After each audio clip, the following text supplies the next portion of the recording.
Welcome back to another edition of the Creator Spotlight. Today I have Stephen Eigenmann from CannaConnect, Minnesota. Welcome, Stephen. How are you doing today? Hey, doing well, Lars. Yeah, Minnesota. Yeah, it's nippy out. I had a chance to go sledding this morning. I didn't actually end up going because the baby woke up a little earlier than we were expecting. But I yeah, was it's texting with snow someone and earlier who's winter up in here New in Jersey Minnesota. and telling them that I was freezing this morning because it was about 58 degrees when I woke up.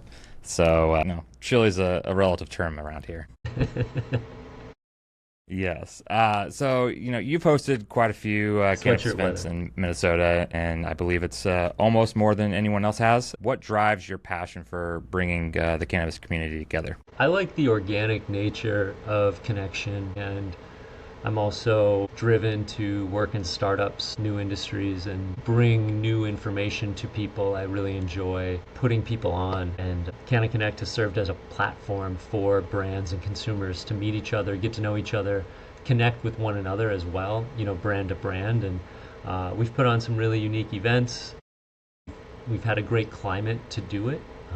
And so, I remember the first cannabis beverage event that took place was November 2022. So here we are now over 2 years in. Jason Dayton had the cavalier idea of renting a bar essentially, stocking it with hemp derived THC beverages, and early like laying the groundwork for how you can work with alcohol to bring a cannabis experience to light. And there's a lot of takeaways from that weekend. That it was at Booch Bev, which was formerly Able Seed House or Able Brewery, which was a Northeast Minneapolis brewery right in the heart, right near establishments like Indeed, Earl Giles, players, significant players in the Minnesota cannabis and the greater hemp beverage industry. And Able Brewery had just turned over, was sold, and the new owners had space. They were brewing kombucha, but they weren't open. And Jason Dayton and his team took the helm and said, we're going to put on a 3-day event. We're going to bring light to cannabis beverages. And November of 2022 was right around the time that Hmm. the Minnesota cannabis industry was coming out of the pandemic and people were starting to gather again in real life. Oh, you got going on. You have CannaConnect Minnesota. You have the newsletter with Cannaverse. I believe you're a co-host for Northern Lights as well. For I think it's Minnesota Cannabis College or something like Yeah.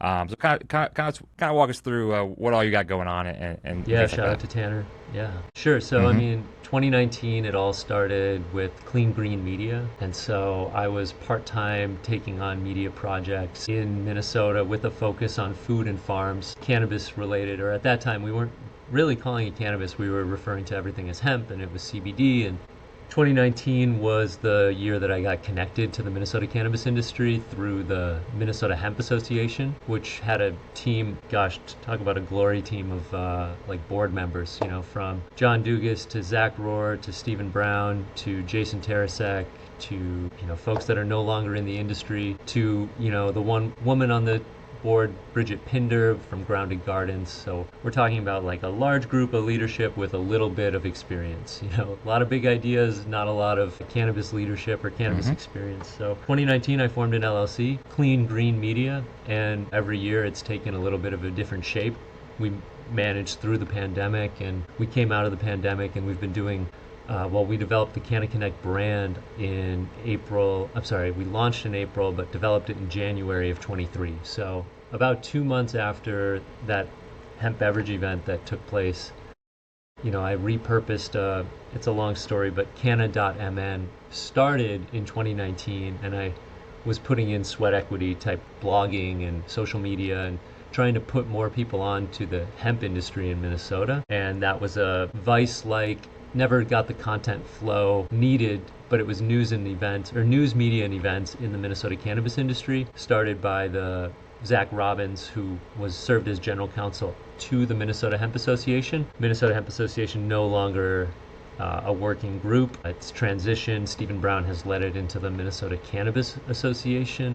And then there's been a lot of movement in our industry locally in the last 2 years. That's a high level. Everything stemmed from Clean Green Media, but prior to that, I was working and investing in the cold pressed juice industry. So from 2015 to 2018, I had a 3-year run where I worked with a group that I met in college. They fundraised locally in family and friends round, and then they went out to San Francisco and they met, that they were searching for that VC money, and they raised 7 figures and moved to Los Angeles, and I joined them out in Los Angeles to help relaunch the brand as JuiceBot, which was a raw juice dispensing technology, and gained experience in the California startup space and dipped my toe in the water for sure. Maybe got, my pants wet a couple times, and Gotcha. So that's when I first as learned we've about kind of discussed, CBD. you've been a part of many different events, and not just events, but just the industry as a whole. What's been the most memorable moment for you since starting to organize these events and everything in Minnesota? The partnerships as well as the unique moments that spring up.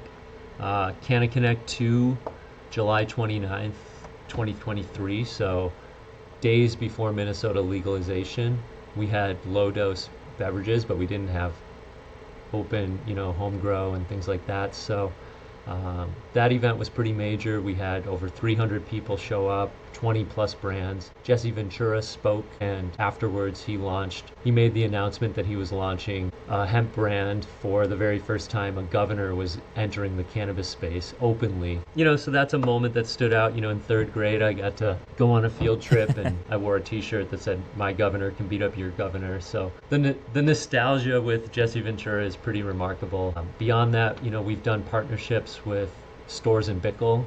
So, CannaConnect has international brand recognition. We work with the best. That's what we're all about, both locally, nationally, and, with Stores and Bickle, it's a proud moment to say I can work with an international brand that's the top dryer vaporizer in the world. We've done some cool activations with them, and we're continuing to work with Stores and Bickle as well as local vendors and national consultants. And Yeah, I think the whole industry it seems to be has their eyes on Minnesota. blueprint of how we'd like to see a national rollout, especially for low dose hemp beverage. So you mentioned partnership, and you've partnered with organizations like the Minnesota Cannabis College. How has that helped to expand your vision for the future of cannabis education? I think the Minnesota Cannabis College keeps me grounded because it is a partnership. It's not a sole proprietorship where I'm steering the ship, and it's my paddle, or, you start to fall apart. So with the Minnesota Cannabis College and the podcast that we run, the Northern Lights podcast,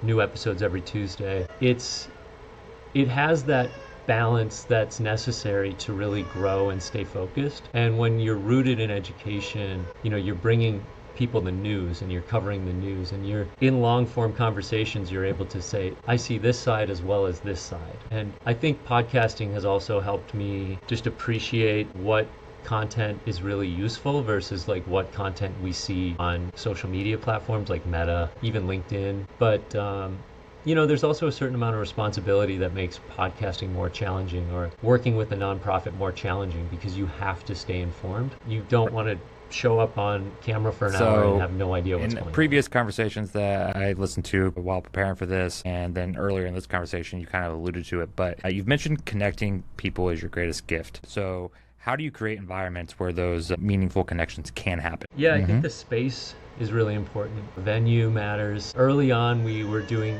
events at less friendly or less ideal cannabis venues, like bars, for example.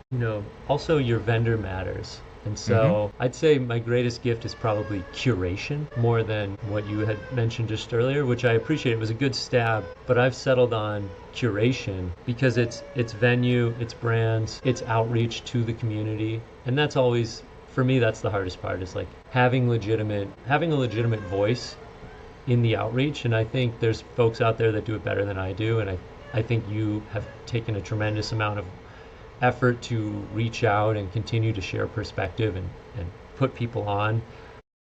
And I think that, like in life, the hardest part is follow-up. It's easy to come up with the idea, but how do we follow up with the consumer, with the vendor? And, it's easier to follow up with 20 people than it is 300 or 500 or 1,000 people. So getting better at personalizing the communication think will make me a stronger event host. But thus Yeah, far, it's the been, if the vendors are happy, then execution I'm happy. of reaching out and connecting with people is always difficult. Like you said, the ideas are the easy part. It's the consistency as well as those follow-ups that truly add the value, and where you start building a longer term connections. So, what role do you see the education and community events playing in the future of Minnesota's, specifically Minnesota's cannabis industry? Mm-hmm. I mean, it's so widespread, right? We want to be the mycelium of the Minnesota cannabis industry. We want to be a vehicle that creates additional mycelium underground, like underground in the sense of the connection. You may be a brand, or you may be a consumer. You might meet another consumer, or you might meet another brand. And so ideally, we want to create the right amount of time, the right amount of people for the right amount of cadence, and like getting better at segmenting, for Yeah. example. Ask me that question again, because I What think there's role, more there. from an education and community standpoint, and community events standpoint, do you see playing in the future of Minnesota's cannabis industry? Yeah, so I'd say, consistency in doing one thing over and over again, and continuing to do one thing, do it really well. So for us right now, that's the podcast through the Cannabis College, and Clean Green Media produces it alongside Dabbler Depot, who hosts the studio space for us. So that's our main focus when it comes to the Cannabis College, and we're providing education through the news, through interviews. I'd like to expand further as we get, into the second half of the year and we have more of a recreational cannabis industry. But for now, we've agreed that it's really, hey, let's focus on what we're doing well and keep doing it, continue to grow the following, and we're going to use programs and try to be more clip driven in 2025. Right now, long form has been our focus, but we want to expand the reach. And then on the CannaConnect side, it's important that we get out to other areas across Minnesota, because the Minneapolis-St. Paul area is very concentrated with brands, events, consumers. But we know that there's more out there as we reach further north, further south, hopefully as well. And that's been great. Like, we are launching a new event today, actually, called High Pines Canna Club, presented by CannaConnect, working with Jack Pine Brewery out of Baxter, Minnesota, so Brainerd Lakes area, about 2 hours north of the cities. And they're a brewery that's crossed over into THC And through so, Superior Molecular. for someone that wants to get involved in the Minnesota cannabis community today, what advice would you give them? Well, yeah, I mean, the one that comes up all the time is show up. And then the opposite of that is like, well, it's hard to find where these things are taking place. And so that's been a constant challenge throughout my 5 years of working in the industry, to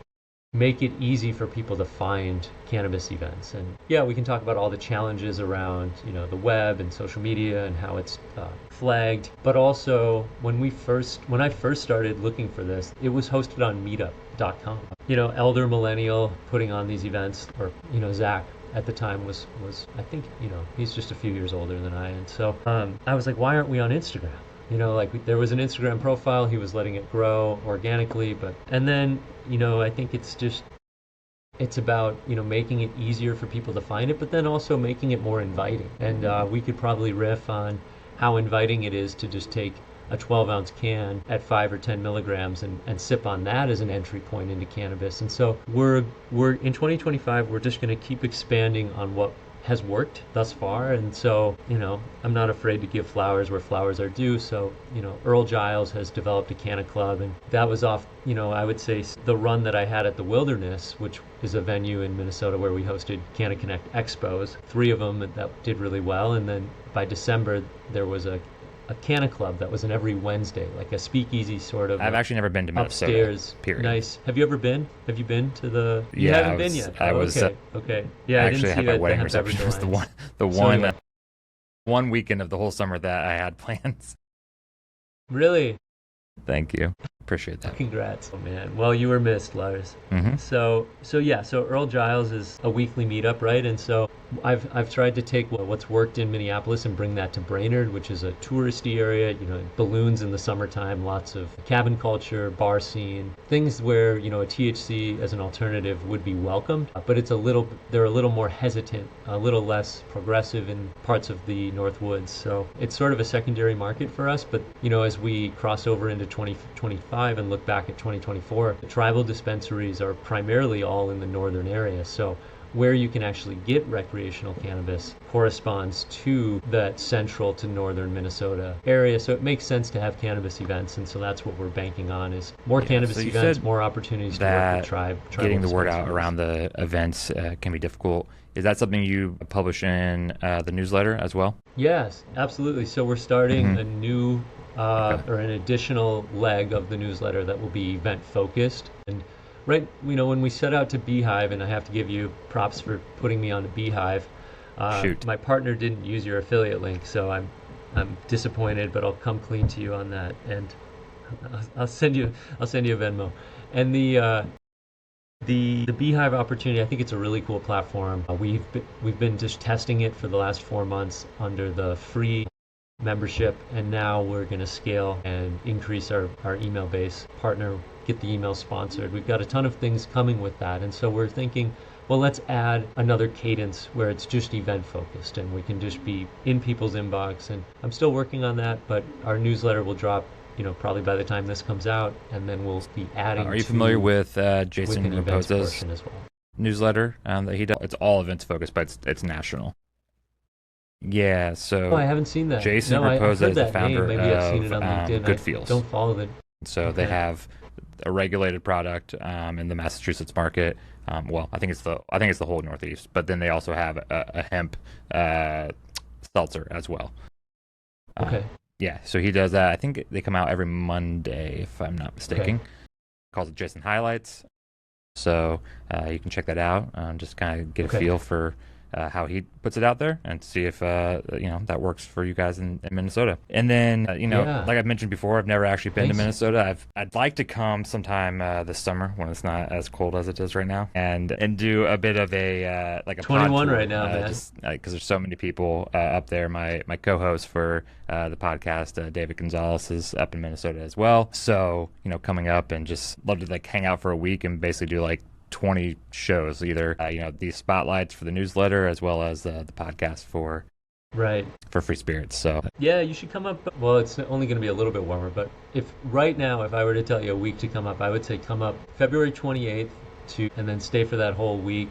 So go to Lucky Leaf in Minneapolis, which is the only big show in the first half of the year, and then stick around, do interviews, and then we're hosting a Brainerd event, big one, on March 8th. So between 2/28 and 3/8, I think those are going to be back-to-back weekends worth I keeping your took eye note on of for the that. Minnesota So cannabis I will industry. have to check the calendar, see if I have availability. So I'll leave it here for you. How Sure. can my readers support you? Well, I'd be honored if they checked out the Beehive subscription. Mm-hmm. If you could put that in the show notes for the Cannaverse newsletter. And then we're looking to be like a top 25% podcast in 2025. So Northern Lights podcast, weekly episodes. I think we're putting out 20 between now and June. Plus we'll have some bonus episodes depending on what happens. So I schedule for the podcast. I also fundraise for the podcast. Happy to say that we've received enough commitments to be fully funded based on our goals going into this season. So everything after this is just cherry on top, and we're looking for more beverage brands to be a part of our product segments and send us your products. Let's set up some sort of a paid sponsorship for that, and I will include all we're the those voice links of the people in for the the Minnesota article cannabis industry. when it comes out. I think this will probably go out next week, so it'll be Thank you, very man. timely. Well, thank you very much, Stephen, and until next time, guys, cheers. Support Lars Media.